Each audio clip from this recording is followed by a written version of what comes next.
வணக்கம் செல்லக்குட்டீஸ். இன்னைக்கு மகாபாரதத்துல அதிகம் பேசப்படாத ஆனா ரொம்ப அறிவாளியான மனிதரை பத்தி தான் நம்ம பார்க்க போறோம். அவரை பத்தி பார்க்கறதுக்கு முன்னாடி அம்மா சொல்லும் கதை சேனலை சப்ஸ்கிரைப் பண்ண மறந்துடாதீங்க. வாங்க ஸ்டோரிக்குள்ள போலாம். நம்ம எல்லாருக்கும் கிருஷ்ணர், பீமன், அர்ஜுனன் அவங்கள பத்தி எல்லாம் நல்லா தெரியும், அப்படித்தானே?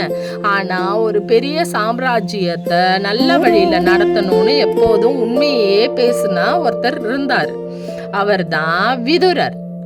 நெடுங்காலத்துக்கு முன்னாடி அஸ்தினாபுரம்ன்ற ஒரு பெரிய ராஜ்யம் இருந்தது. அந்த ராஜ்யத்துல அரசர், இளவரசர்கள், வீரர்கள்னு நிறைய பேர் வாழ்ந்துட்டு வந்தாங்க.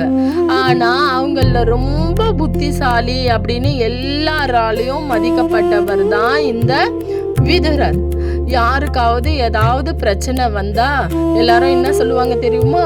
விதுரர் என்ன சொல்றாரு அப்படின்னு தான் கேட்பாங்களாம். அவர் எப்போதும் உண்மையை மட்டும்தான் பேசுவாரு. யாராவது தப்பு செஞ்சுட்டாங்கன்னா பயப்படாம நீங்க தப்பு செஞ்சீங்க அப்படின்னு சொல்லுவாரு. அதனால எல்லாரும் அவரை மதிச்சாங்க. ஆனா நம்ம எல்லாருக்கும் ஒரு கேள்வி வரும், விதுரர் அரசரா பெரிய வீரரா அப்படின்னு. ஆனா ரெண்டும் கிடையாது. அப்படி இருக்கு, ஏன் எல்லாரும் அவங்க வார்த்தைய மட்டும் கேக்குறாங்க? அதற்கான காரணம் அவருடைய அறிவு, நேர்மை, நீதி. இதுதான் அதுக்கான காரணம். சரி, ஓகே.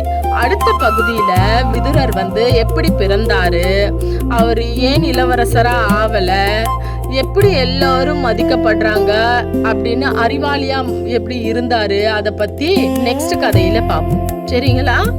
பை பை குட்டீஸ். தேங்க்யூ.